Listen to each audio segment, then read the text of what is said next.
am pleased to welcome you to this edition of the program Kaduna Electric Watch. I remain your guide, Hussaina Abdullahi.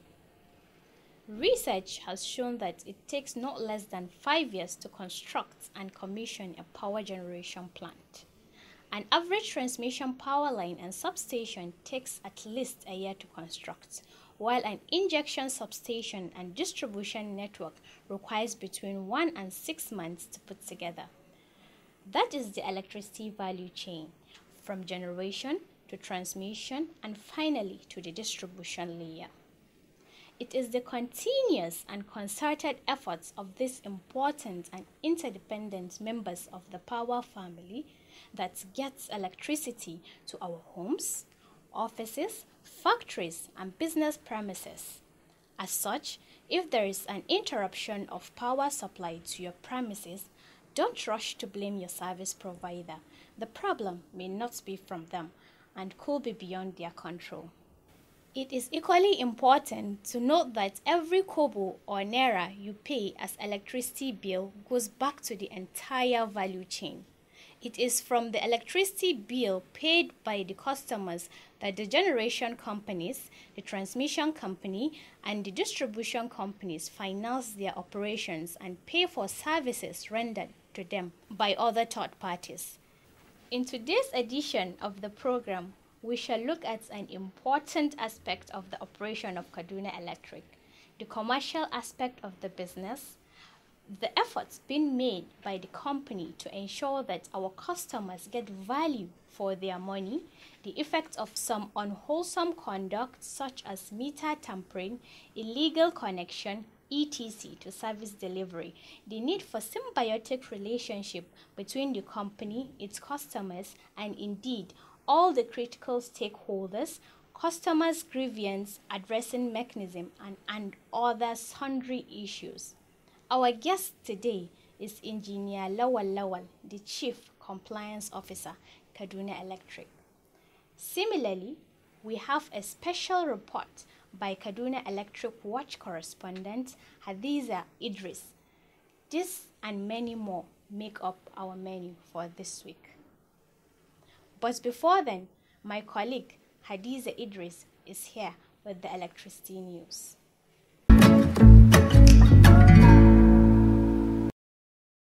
Thank you, Hussaina Abdullahi. Here is the news. First, the major points. Kaduna Electric appeals for collaboration with Sokoto State Government. Shell partners with Kaduna Electric to increase energy access. Now the news in full. The Chief Engineering and Technical Services Officer of Kaduna Electric, Engineer Bello Musa, has called on state governments in the company's franchise area to cooperate with the company for better service delivery. He made the call in his office this week when he received the Honorable Commissioner, Ministry for Energy Development, Sokoto State, Alhaji Mohammed Bello Goranyo, who paid a courtesy visit to the company.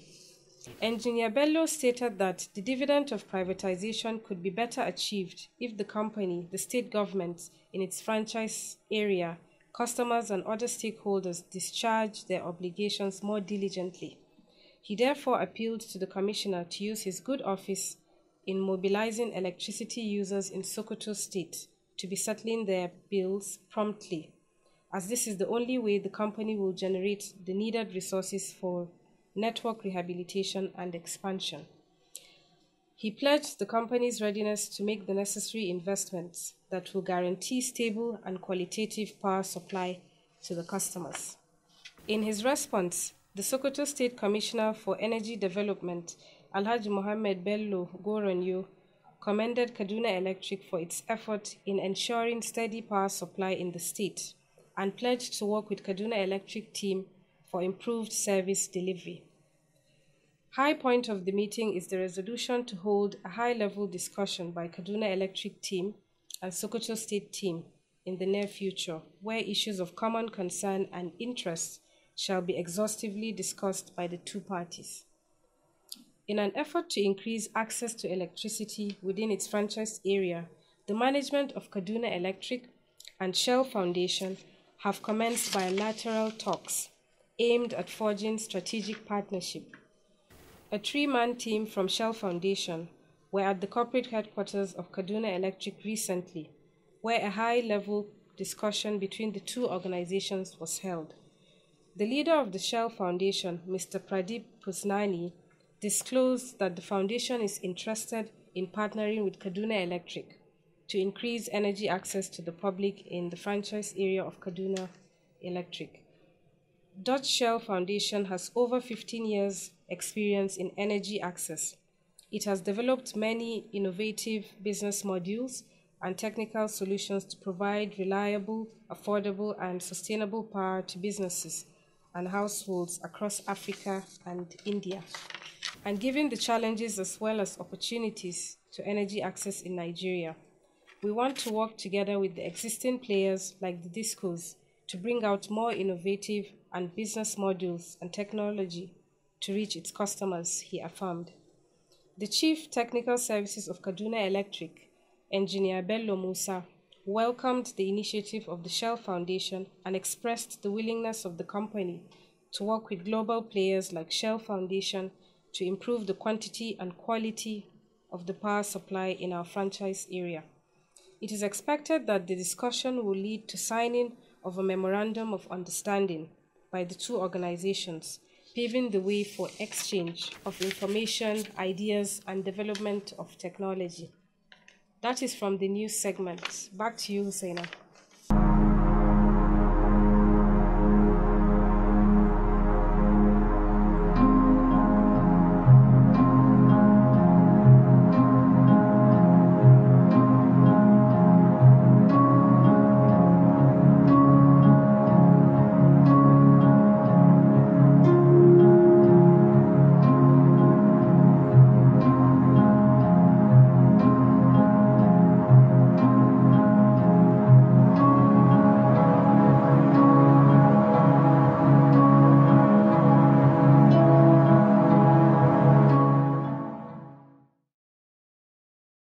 Welcome back. As you heard in the news, the 28th edition of the monthly Power Sector and Stakeholders Meeting held on Monday, 11th June 2018 was hosted by Kaduna Electric. This is the gathering of all major players and critical stakeholders in the Nigerian electricity supply industry. The meeting was constructive and eventful, as usual.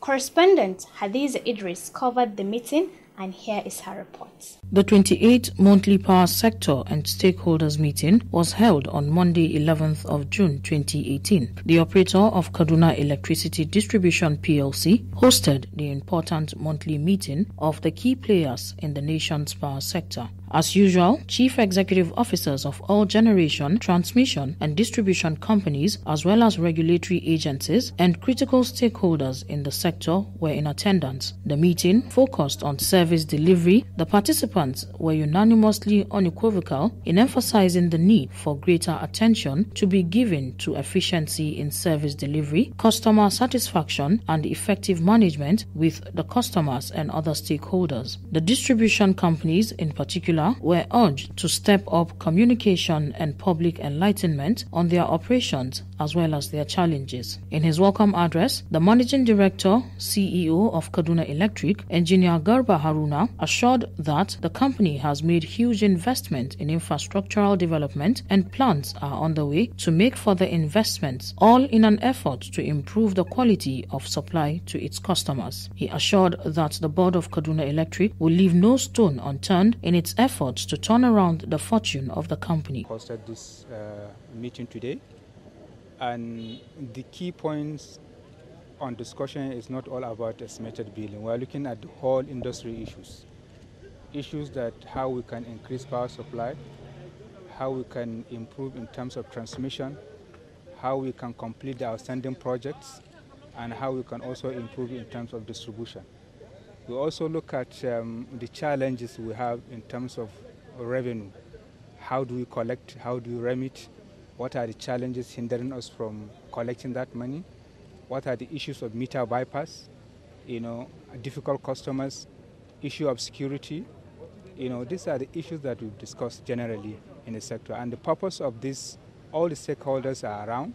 So we share ideas, we share knowledge, and then we propose solutions so that we can, by the next meeting, we'll be able to come back to the meeting and say, look, these are the issues that were highlighted in the previous meeting, and this is how we are going to resolve them.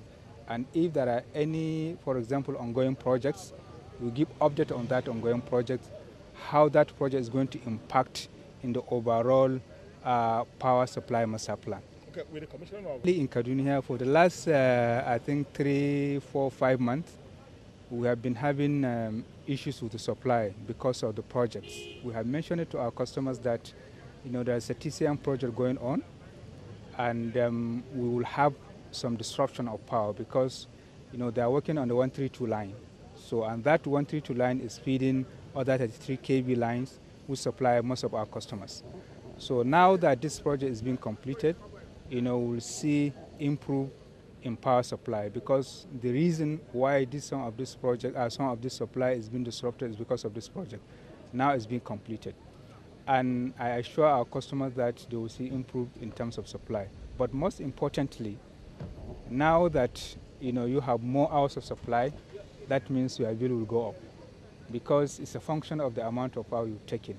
The attitude of giving just 1,000 naira, 2,000 naira, 3,000 naira, even if you have 10 hours, 15 hours, some of our customers are even getting 24 hours of supply, but they just stick to that 2,000, 3,000 naira.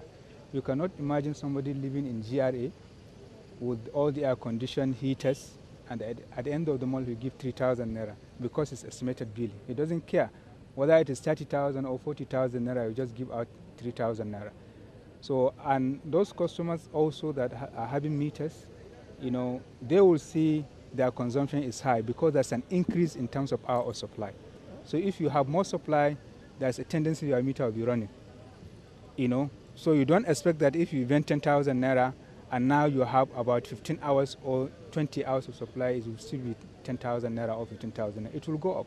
Earlier, the Minister of Power, Works and Housing, Mr. Babatunde Fashola, who is also the chairman of the meeting, commended members and other stakeholders for keeping a date with the meeting every month. He assured that the incremental power policy of the federal government is moving steadily, and the transmission network rehabilitation and expansion program is yielding positive results. It is so important that consumers know what is going on, that they get better service. And my focus at this meeting will not be different. It will still be on service, because we are beginning a different weather season. And every weather cycle all over the world has consequences. Indeed, not only on power assets, but also on general infrastructure. Its blessings and its challenges. From north to south of Nigeria, the rainy season heralds also the planting season for farmers.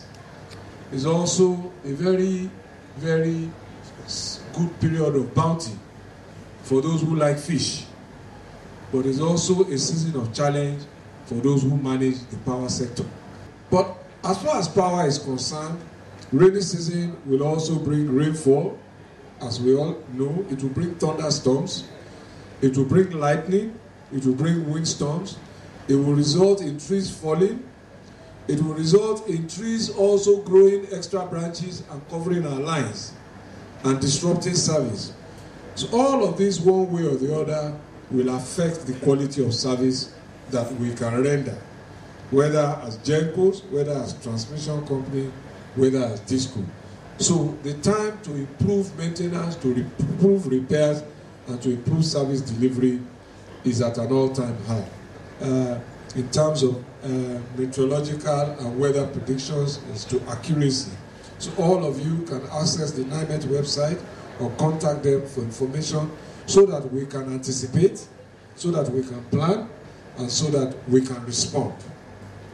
More importantly, we must inform the public about the problems that we encounter as operators and what we are doing to restore service whenever there are disruptions. This is very important. Also used the 28th monthly power sector and stakeholders meeting in Kaduna to commission 3 projects recently executed by the Transmission Company of Nigeria. These are the 60 MVA 132 by 33 kV power transformers at the TCN substation in Zaria, 2 by 60 MVA 132 by 33 kVA power transformers at the TCN, 132 kV Town 1 substation, and a 1 by 150 MVA 330 by 132 kV transformer at the TCN, 330 by 132 kV substation, Mando, all in Kaduna. A 5-point communique was issued at the end of the meeting, where the House unanimously resolved to support the incremental power policy of the federal government and work in synergy to ensure sustainable development in the sector. The Managing Director, Niger Delta Power Holding Company, Mr. Chinedu Ugbo, read the communique.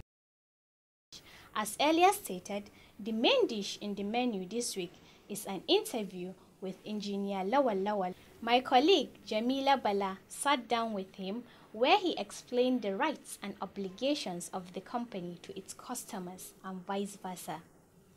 The interview is as educative as it is entertaining. Don't go away.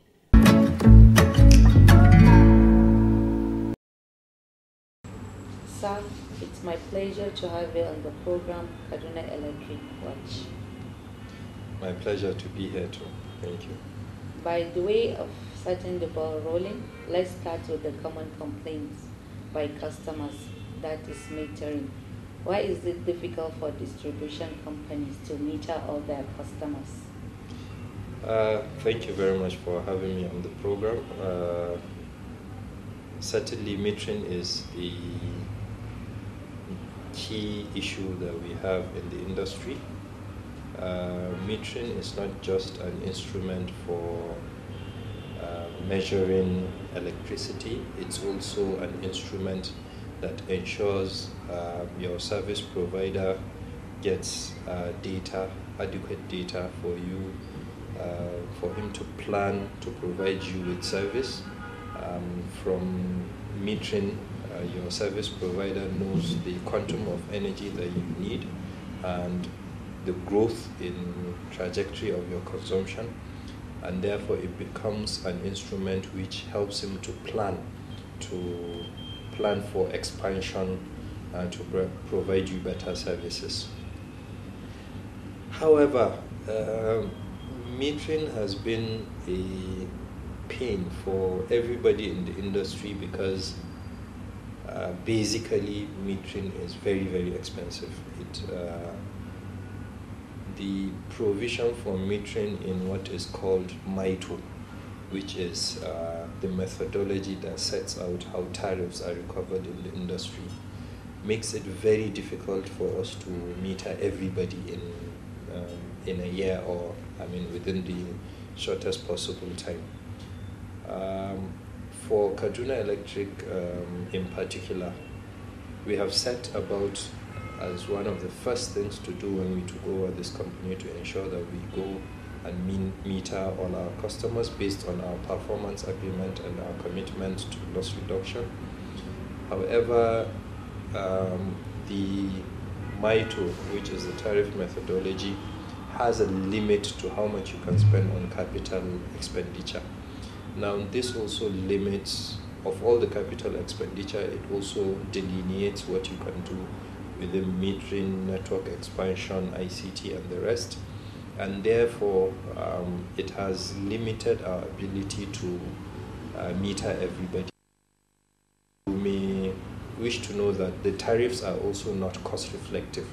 Therefore, it means that for every quantum of energy that you sell, you are selling at a subsidized rate, which is not really subsidized by anybody, but you are selling at a loss, hoping to recover in the future, assuming the government approves. Therefore, the cost of metering is too prohibitive to allow you to meter everybody at once. Therefore, what we did is, how can we meter effectively? We took out areas that they are the high loss areas and high consuming areas where we feel we should meter first, and then progressively get to everybody. It is in our best interest to make sure that everybody is metered. Coming to the statistics, if you take the number of unmetered customers within our franchise area, which is about 40% of our customers, 250,000 customers will require nothing less than 18 billion to meter. In the whole tariff methodology, that is 4 times the yearly capital expenditure that is being set out in our tariffs. And therefore, assuming we have a cost-reflective tariff and we do 100% capital expenditure on that, we still cannot be able to meet up. So what did we do? We have entered into long-term arrangements with manufacturers who we are hoping that will be able to agree with the government's vision to see that this industry progresses to a self-sustaining industry, and therefore we would provide them with payment structure that they will be able to recover their costs on a long spread basis. We have also keyed into the government's metering drive, which is called the Meter Asset Provider Regulation by the NERC. We have met with manufacturers, meter vendors, meter service providers, and other technology companies to ensure that we get meters that we would put on customer premises, and then we would recover our monies in the future. And we are hoping that in the very near future, this contract would be concluded and the government would give us a go-ahead, and we will meter as many customers as possible this year and next year. And by end of next year, metering should not be an issue. Thank you very much. Now that it's obvious that all the customers cannot be metered at once, how fair is the estimated billing, and what assurance can you give to those on estimation that they are not being unfairly treated? Right. So estimation is a very tricky situation.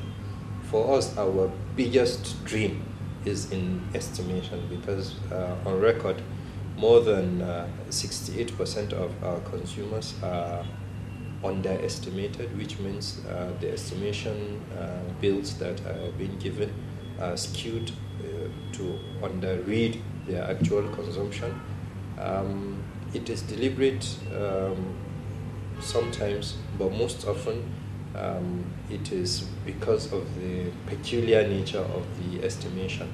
Our plan is to ensure that every case of estimation is done to the best possible estimation, because it's an estimation.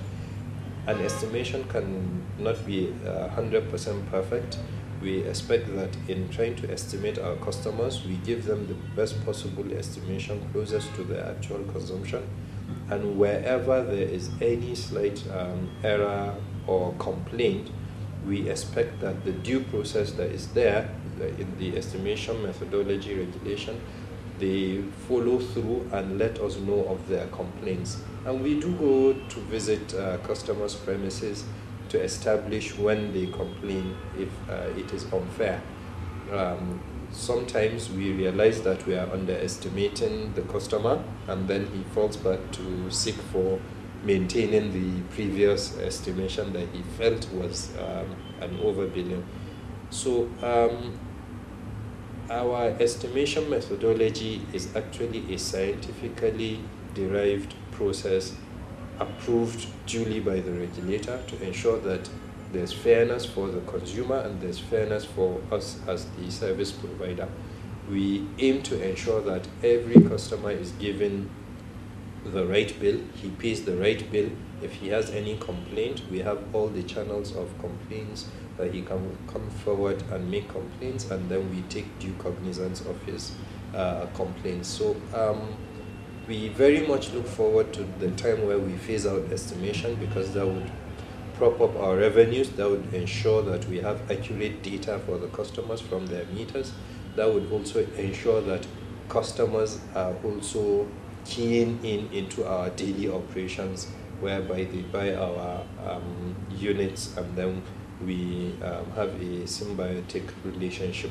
So we very much look forward to the time where we phase out estimation, and it's just a matter of time, as I tell you, that we are trying to meet all our customers. Thank you very much, sir. This is not the end of the interview. We will continue in our subsequent edition. This marks the end of this week's edition of the program, Kaduna Electric Watch. As usual, you can follow us and contribute to the program by asking questions, offer suggestion, and even constructive criticism through our Facebook page and Twitter handle, all at Kaduna Electric. On behalf of the corporate communications team and the production crew, have a wonderful time. Thank you.